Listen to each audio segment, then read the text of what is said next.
Hello and welcome to or back to my channel. Today we are going to be looking at a live stream that Chen did about her pro-life views. I had a few thoughts on it that I wanted to share. So with that said, let's just dive on in. I wanted to do a little bit of a video talking about the pro-life position because I've been looking on social media, as I'm sure you all have too, and it is just insane the amount of misrepresentation the pro-life side gets. And I'm not saying that it's only the pro-life side that experiences that, but I think what's happening is that even though countries about 50-50 split between pro-life and pro-choice, I'm gonna need a source for that, thank you. the media coverage is almost exclusively pro-choice messaging. So You mean media thinks that women have the right to control their own bodies? Yeah, that's really weird. someone who is pro-life, I think, is more likely to understand the pro-choice argument and position because we hear it all the time. Yeah, pro-lifers are known for being really quiet about their beliefs. Versus someone who is pro-choice. I think a lot of the arguments that pro-choice people think pro-life people have are really caricatures that arguments that pro-life people simply do not use. So I guess a little bit of a background on what my beliefs are, and I'm going to be looking at the chat, so feel free to, I guess, chime in with your thoughts. But I did used to be pro-choice when I was, I guess, a teenager, started becoming politically aware, not necessarily for any other reason really than that is just what I thought the correct position was. And I think I was also operating under the assumption that, yeah, you're pregnant, your belly gets big, and then just like a baby pops out. So now that you know more about how pregnancy and all that works, now you've become pro-life? I mean, frankly, and it's kind of sad to say, but I don't think I gave it any more thought than that. And I've had people accuse me of being pro-life because God. It's like, really, of all the videos that I've made, honestly, how many arguments have I ever given that are just because God?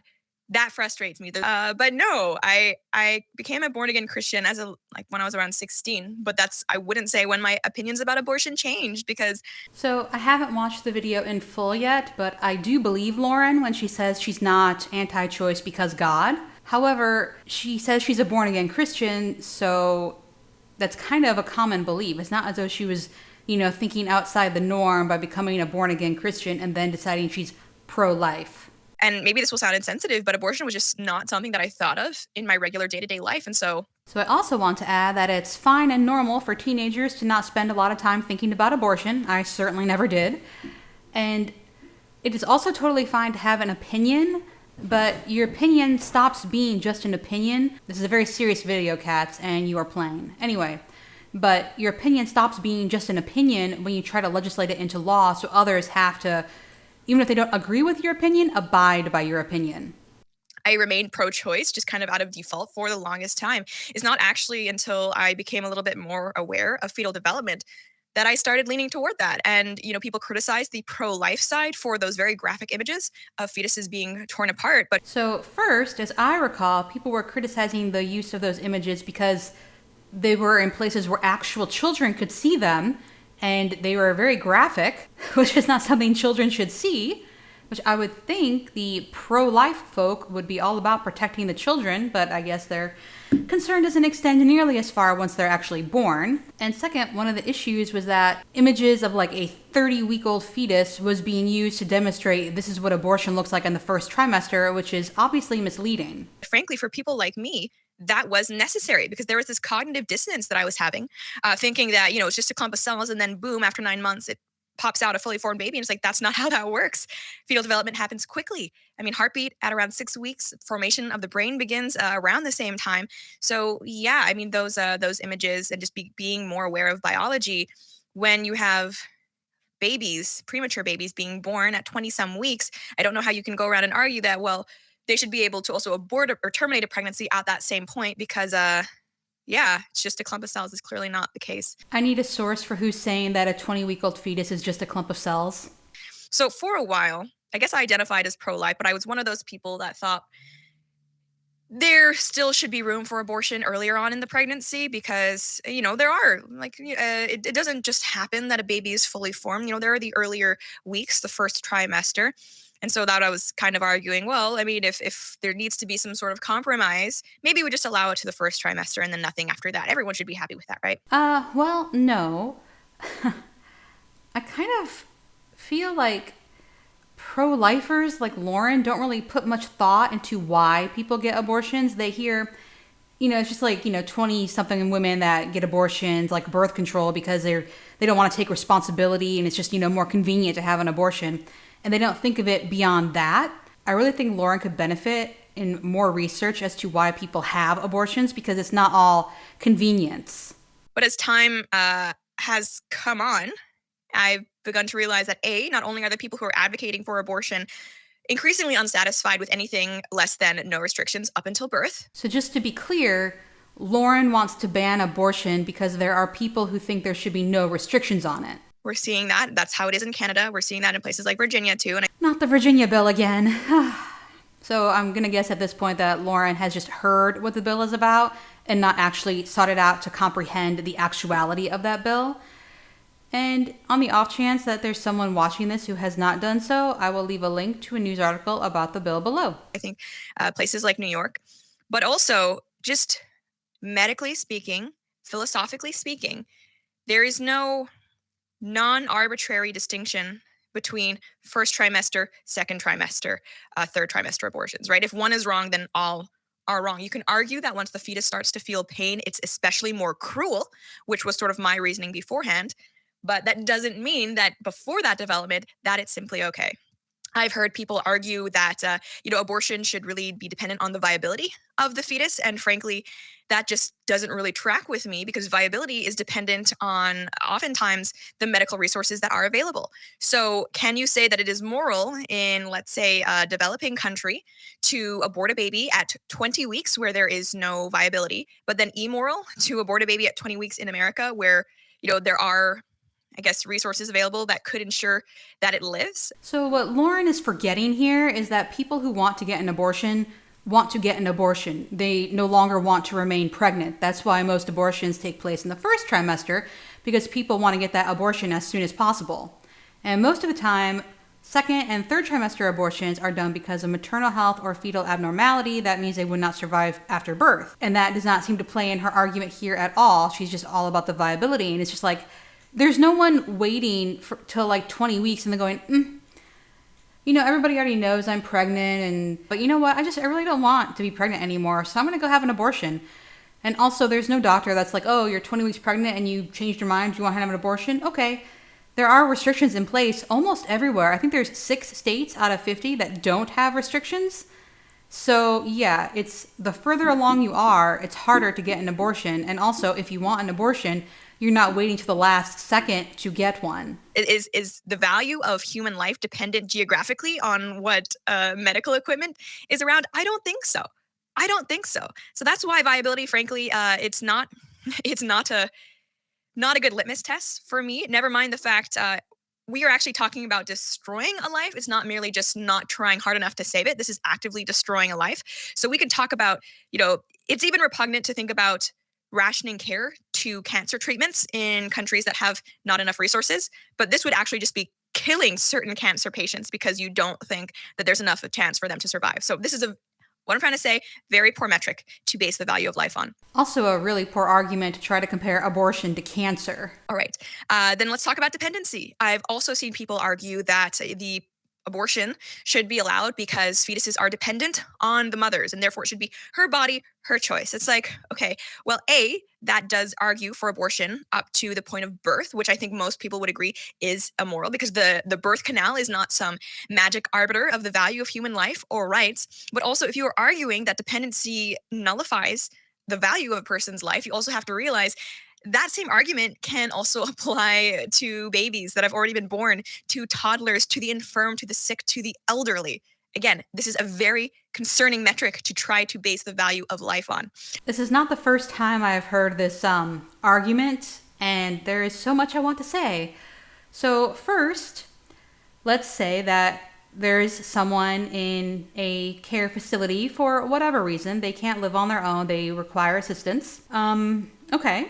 So there are people that are employed there. They are not required to, give up nutrients from their body to sustain anyone that lives in the care facility. When they leave after their shift and go home, the people that reside in said facility don't die because they're no longer there. And there is no side effects to being employed by such a facility to care for the people that live there, except perhaps burnout, in which case, well, we should really pay care workers much, much, much more. But you can also, quit your job, which I guess would be like an abortion in this analogy of Lauren's. But then someone else would just, be hired to take your place, which you can't really do with pregnancy, because if the mother quits, well, then the fetus also dies because it's required to have her to stay alive. And that Lauren is arguing to ban abortion when miscarriages are so common just kind of like blows my mind, because that's such an extra level of government interference, which I would think she would be against. But anyway, I'm just going to go ahead and mention now that if the government is policing abortions, how will you convince them a miscarriage was not an abortion? And also, again, a baby and toddler is no longer attached to any particular person. Anyone can come along and feed them, bathe them, care for them. It is a totally separate thing from pregnancy. As I've said many, many times, adoption is a solution to parenthood. Abortion is a solution to pregnancy. Next, I've heard people say, well, it should be dependent on brain development, sentience. That kind of argument, if you actually want to apply it consistently, would also lead us to believe that infanticide is all right. Infants not intellectually developed, completely sentient. Same thing with the mentally handicapped. There is no limit to the way that you can ration that some life is more important or valuable than others. And I get that that's been part of the human story, especially throughout the 20th century. We saw things like that. But it's shocking to see people make those same arguments today. So yeah, what I just said still stands. And so I think what's interesting about the heartbeat laws, like the one that was just passed in Texas, and there have been previous ones that have tried to go through, but I think that usually courts have struck it down up until this latest one. Heartbeat is, it's a good reminder that a fetus is a person, but I don't think that life begins at a heartbeat. Scientifically speaking, life begins at conception, right? From the moment of conception, that fetus the embryo has distinct DNA and is a separate entity from the mother. So Lauren thinks a zygote is a person just like the mother. Okay, starting to wonder how well Lauren did in her science classes. But anyway, so the fetus is not actually a separate entity from the mother because they are literally connected by a cord. And if something happens to that cord, the fetus would die without that attachment to the mother, because that is how it sustains itself while it develops. And it's interesting because in different areas of law, we do recognize this. If someone kills a pregnant woman, for example, he can be held for two different murders. I don't know if you guys are familiar with the case American Murder. I think it's like there's this Netflix documentary about the Shanann Watts and Chris Watts. Anyway, this guy ended up killing his two daughters and pregnant wife. Tragic story, but he was charged for the murder of his unborn son. So it's like, as a society, as a culture, we do recognize that that is a separate life. But for some reason, when it is surrounded by the rhetoric of my body, my choice, we're too afraid, I guess, to consistently apply our arguments. No. As a society, we've decided that it's wrong and thus made it illegal to force a woman to have an abortion against her will. Now, life begins at conception. Yes, I did say that. And it's funny because I didn't always think that, even after becoming, I guess, more arguably pro-life than pro-choice. But every other determining point of when life begins, I've realized, is arbitrary if you don't accept that life begins at conception. Okay, I have no problem saying that a potential human life starts at conception, but I would like to know what makes that potential human life worth such protections that we don't afford anyone else. We're saying that women are, they're worth less than a zygote. They're worth less than a corpse. They're the ones with thoughts, plans, feelings, hopes, dreams, and they're being afforded less consideration of their body than a fetus that has not yet developed to have those thoughts, feelings, etc., or a corpse, which, no longer is burdened by earthly cares. And also, say this fetus is born, aged up to 5 years old. Oh no, something that's gone horribly wrong. It needs a liver transplant. It needs a blood transfusion, whatever it is. At that point, no one, not even the parents, are required to donate a organ or even just their blood to save their child. The only time that's required is when the woman is pregnant. The father is never required at any point to give up anything of his body for his child if he doesn't want to. This just occurred to me. Thank you, Lauren, for making me even more pro-choice. Now, I've heard people, people like, I would say, Tim Pool and Dave Rubin talk about how they aren't for abortion, but they are begrudgingly, I guess, somewhat pro-choice because they don't like the government interference or mandating on which medical procedures women are entitled to. To that, I have to say, bans on abortion are no more big government than bans on murder or theft. One of the few, and I would say only legitimate functions of government is to protect your rights. Please tell me where it's written that you have the right to sustain your life with someone else's life. And the right to life is, I would say, the most important one. Yes, but not the way you're applying it. So, yes, I suppose abortion bans are big government in the same way that any crime bans are also big government. Yeah, you can't commit arson. You can't shoot someone. You can't stab someone. You can't steal from someone. You cannot abort the life of a distinct being. How does it harm you to be told you can't set fire to someone else's house? How does it harm you to be told you can't shoot someone walking down the street? I really don't think Lauren has learned more about pregnancy than, oh, your belly gets big and then a baby pops out, because there are actual risks, including death, involved in, giving birth and pregnancy. And that is why no one should ever be forced to undergo it if they don't want to. I've also heard people talk about the fact that these bans on abortion are forcing someone into pregnancy, and this is an interesting one because this language is being used a lot to try to make it seem like the pro-choice side is actually fighting for liberty. They are against things like being forced to, I guess, carry a baby in this case. Look, if you only ever talk about freedom, personal choice, and liberty when it comes to abortion, but no other topic, and I'm talking about people like Miley Cyrus and honestly most feminists out there, I have news for you. You are not pro-freedom. You are not pro-liberty. You are simply pro-abortion and are trying to use whatever rhetoric you can think of in order to make your case, even though you know that you personally don't even believe in that. I don't really care what celebrities say, but what? I don't understand what this rant was about. Pretty sure that even if people aren't talking about how much they value liberty, they still do.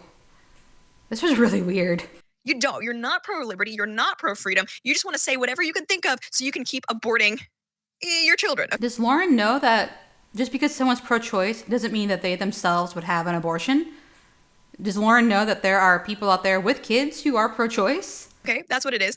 But I mean, to the actual point or the argument, if somebody, for example, was being evicted from their apartment because they didn't pay their rent, and then they came to you and said, hey, I need to borrow some money because I'm going to be kicked out due to my own choices, and you did not supply them that money, is that the same thing as you forcing them to move because you are failing to intervene in the situation?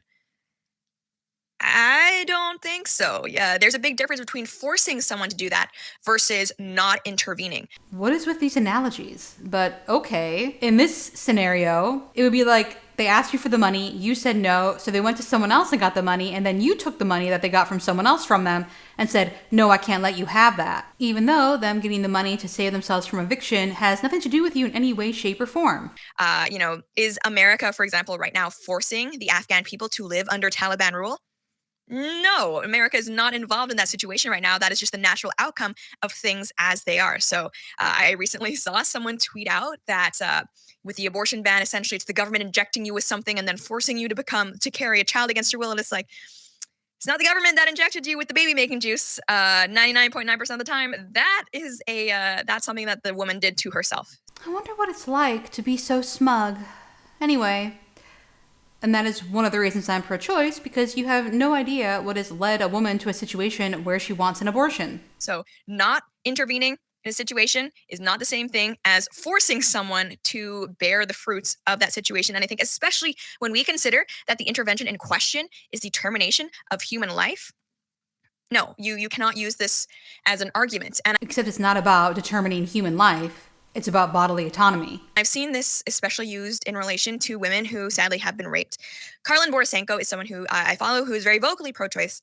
And I invited her to see if she would want to have a conversation about this, not a debate, because I don't like debates and like the whole blood sport thing. And I did, yeah. So I asked Karlin if she would be willing to come on here and talk about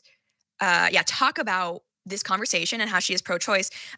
So far, I think she just pretty much declined, not because she doesn't want to talk to me, but because of the vitriol surrounding this whole debate, this conversation. And I understand that, honestly. People online, in most areas right now, but especially when it comes to the abortion debate, it can get pretty nasty. And I'm not entitled to anybody else's time on my channel, so that is, totally her call.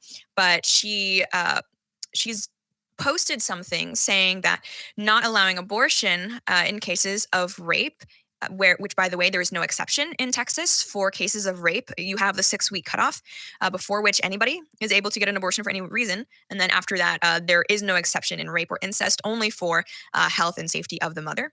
So, according to people like Carlin, and I don't mean to pick on her specifically, this is a very common argument. It's just happen to be thinking of her right now. This is akin to forcing a woman who got raped to carry the child of her rapist. So, like I was mentioning before, I disagree with that. Allowing a pregnancy to continue and end in a birth is not the same thing as forcing someone to be pregnant. Well, I'm very curious to see how she explains this. Let's all be very clear. The person who forced pregnancy upon that woman is the rapist and nobody else. Except the state that's denying her an abortion. And this is actually a great reminder of how heinous of a crime it is, in that the aggression continues well after the act itself is done. And this applies psychologically, emotionally, but also sometimes in the fact that it can result in pregnancy. I'm trying not to let my temper get the best of me, but what? No. Oh boy. Okay. No one needs a reminder of how horrible rape is. There is no bright side to this.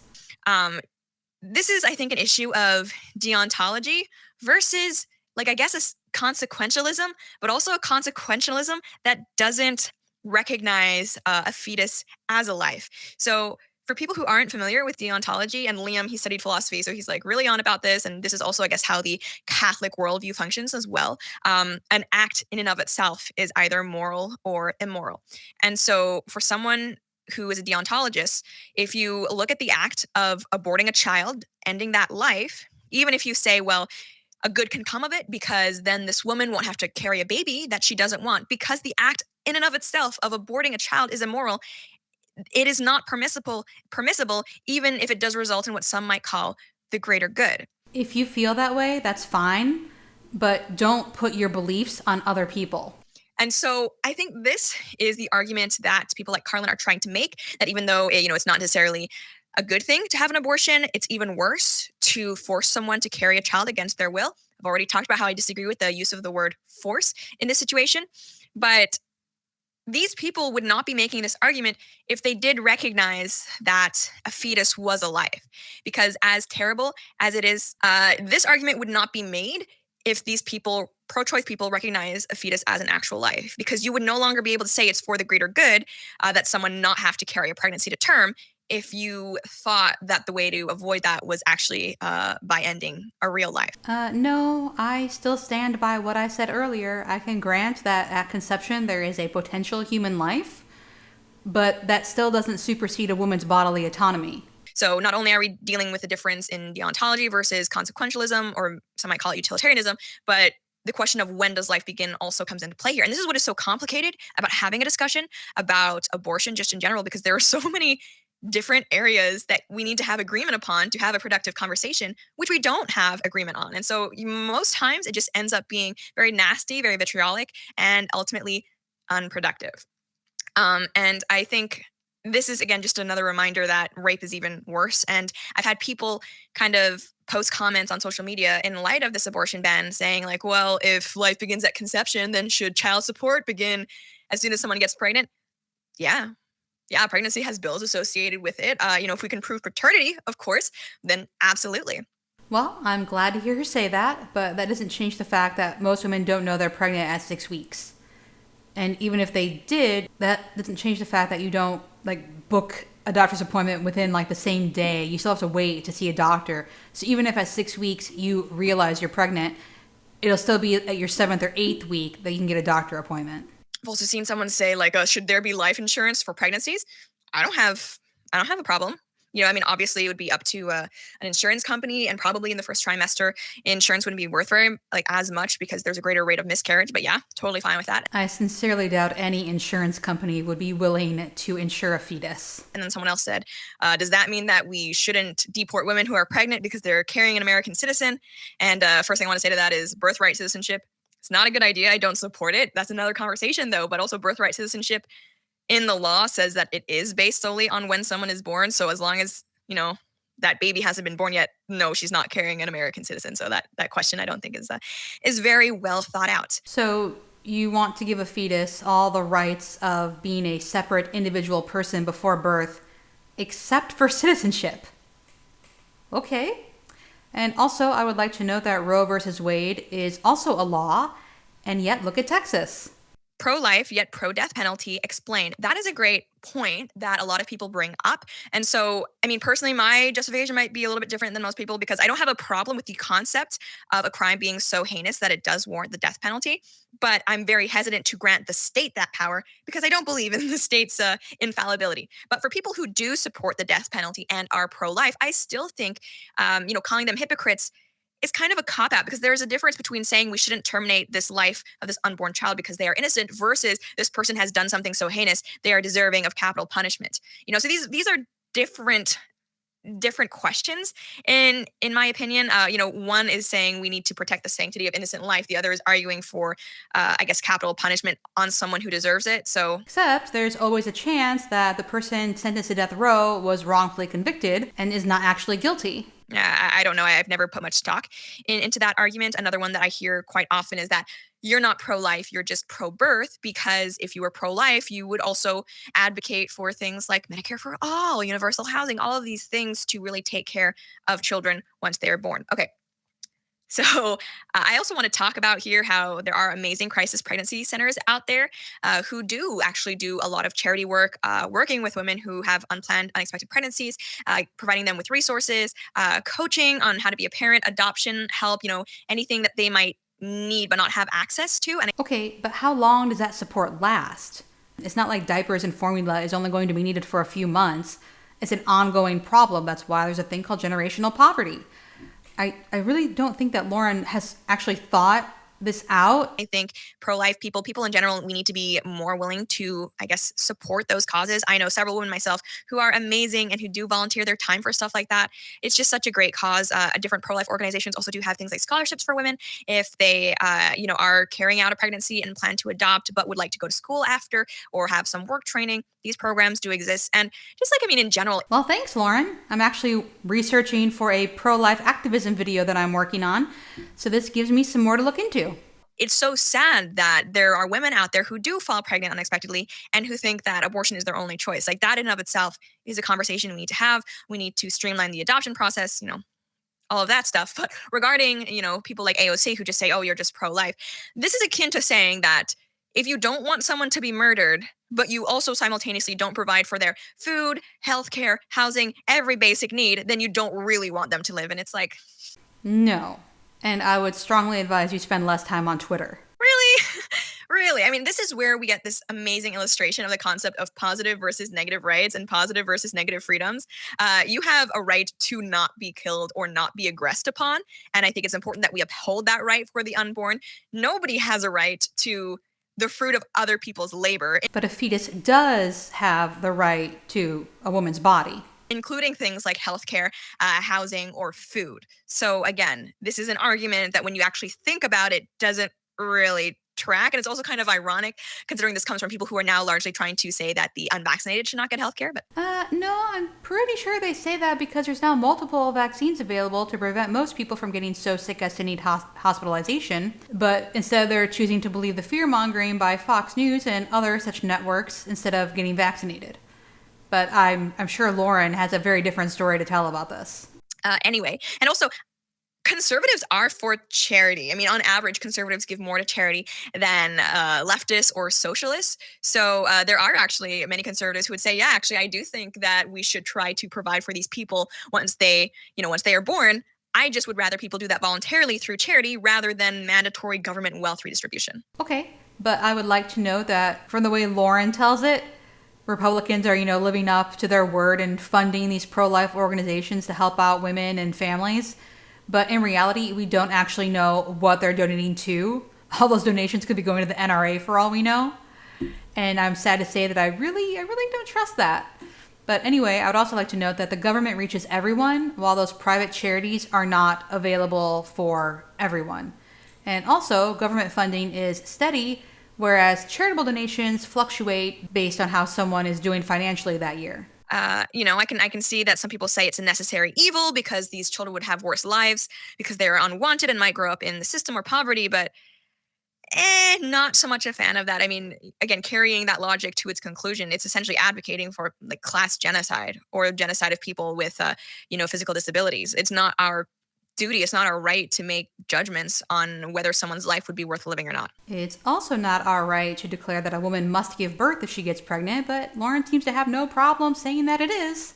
And it's kind of screwed up personally that that's even used as an argument. James Varela says, how long will it take before the federal government challenges the Texas law, and who do you think will prevail? So Matt Christensen actually has a great video talking about Roe versus Wade as a law in and of itself, because so much of the pro-choice side right now legally in the United States does rest upon Roe versus Wade, which essentially guarantees women a right to medical privacy, including abortion. And a lot of people, especially my man Clarence Thomas, say that this was a BS call that makes no sense. And look, whether you're pro-life or pro-choice, I've got to agree, like that is not something in the Constitution, especially in regard to abortion. Can someone please tell me where in the Constitution abortion is mentioned? Again, Matt Christensen, watch that video. I'm hoping that eventually the Supreme Court will strike down Roe versus Wade in its entirety, which, hey, even then would still not disallow abortion. It would simply relegate it back to the states to be able to regulate however they wish, which would still be an improvement. Manian Leia 101 says, there is no way to be logically consistent without conceding that life begins at conception. I agree. Development is a continuous process, so drawing a line at any point besides conception is totally arbitrary. Very, very well said. I don't know, how we can continue the conversation when we can't even decide what life is, though. And I feel like so much of trying to delay the point at which we say that life does exist is not based on science, it's not based on moral philosophy, but rather convenience to the mother. Well, she is the one putting her life at risk. And personally, even if we're not sure of whether life really does begin, considering that we are dealing with a potential human life here, if you say it does begin later versus earlier, I say we err on the side of caution. Like these are high stakes that we're talking about. So does Lauren ever mention the risks for women in pregnancy and birth, or is she just all about the fetus? And I think it was Ronald Reagan who said that I can't help but notice everyone who supports abortion has already been born. Yeah. Wow, that's so clever. Michael Quinones says, if a clump of cells was discovered on Mars, it would be called life. You're right, Michael. Destiny Troll, like Gilbert and Sullivan said, let the punishment fit the crime. So this is something that kind of like adjacent to the super chat, but I've had people say, okay, well, what if women have an abortion? Should they be punished? Should they be held as murderers since you're so pro-life and you think it's the destruction of an innocent life? So just like legally speaking, you cannot punish someone for doing something that at the time was not illegal. It's called an ex post facto law, and that actually is unconstitutional. So I just like legally, no, you can't do that.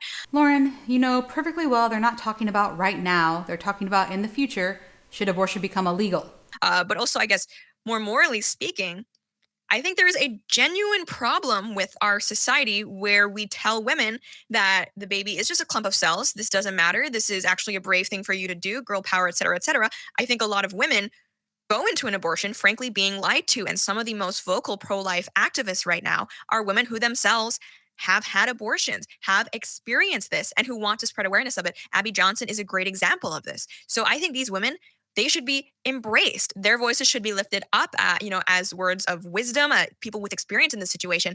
I don't think we should demonize people who recognize that they have made a choice and who are trying to inform people of what the facts really are in regard to the abortion industry, in regard to what's happening inside their bodies.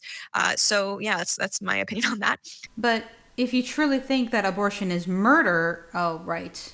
This is always the way it goes. They don't want to punish women for abortion, even though they think abortion is murder. And I don't buy that they think women are just too stupid to know what an abortion is, or that they've been lied to. I really don't believe that Lauren, Lila, and everyone else thinks that women have just been lied to and have been tricked into having abortions. It's just better for their movement if they say, no, we wouldn't punish women for abortions. Top Dog 8762, for the love of all that matters in this world, please keep advocating for the children.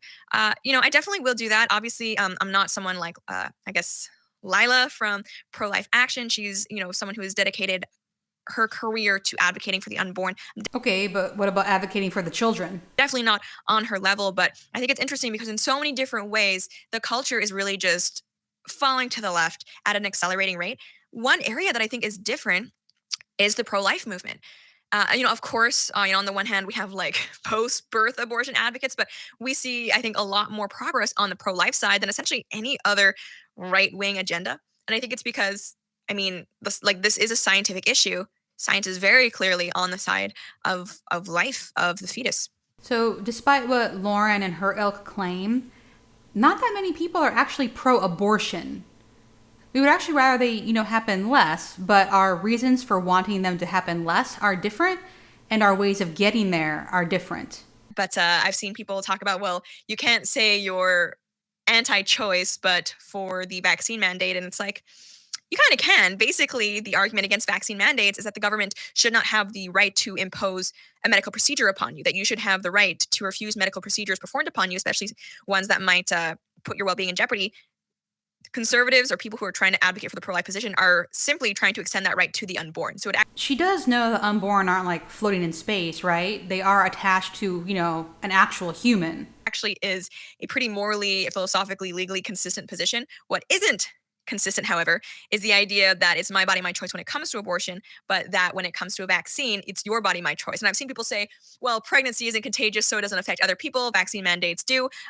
Tell the unborn child that the abortion does not affect them. What?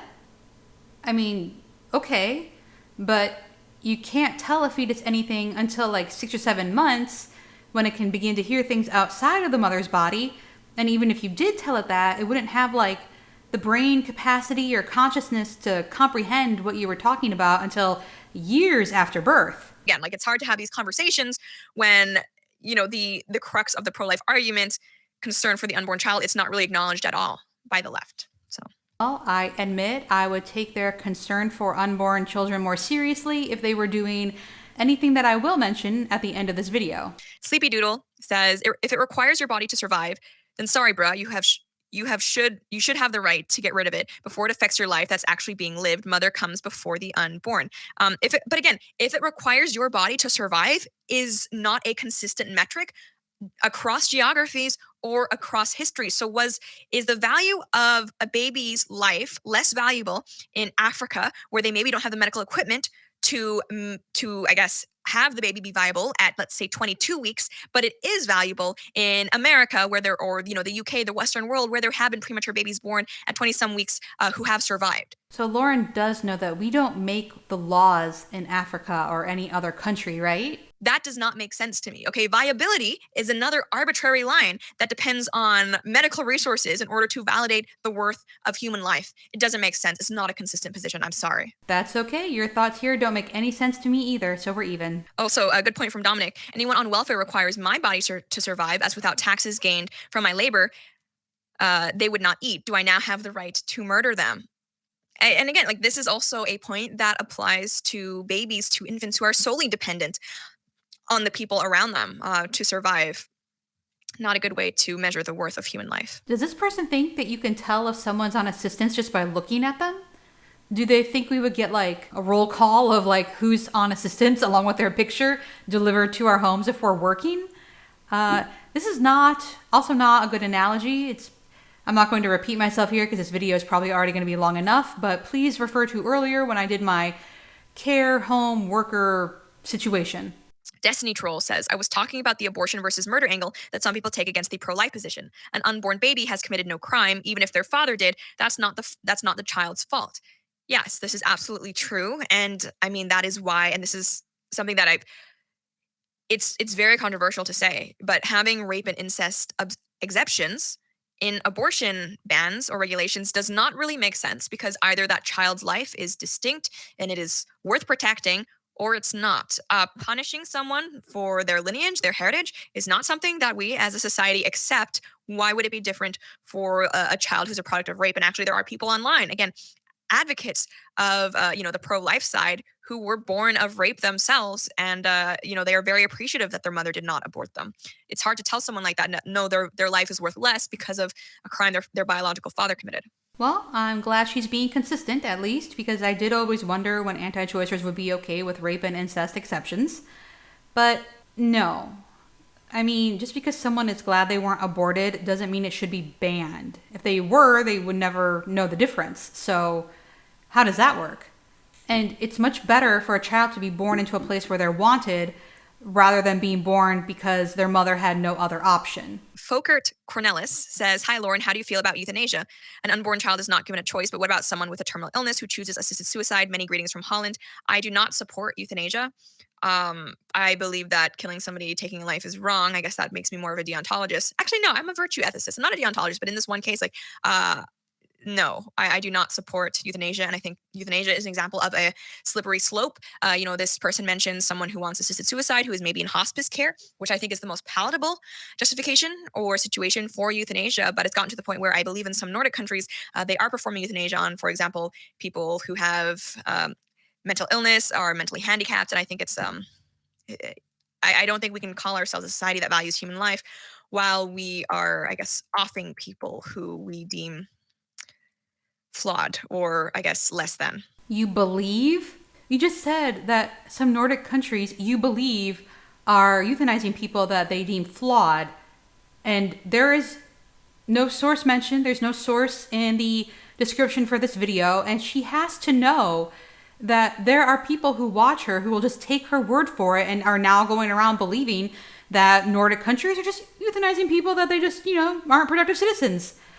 And I have Googled that. I found nothing except a list of countries where euthanasia is legal.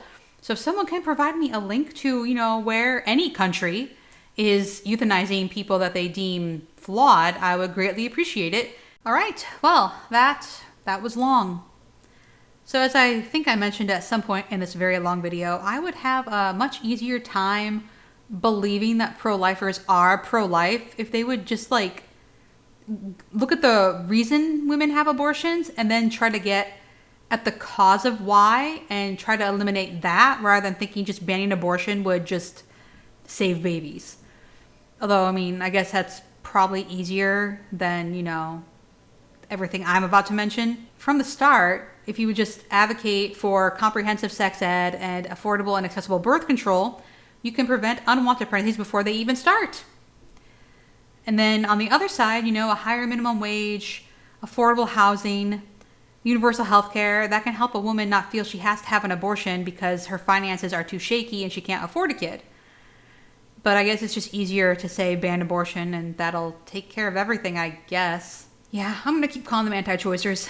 I just don't see anything pro-life about this. I also know that she didn't mention the whole vigilante thing in Texas where, you can sue anyone involved in helping a woman procure an abortion.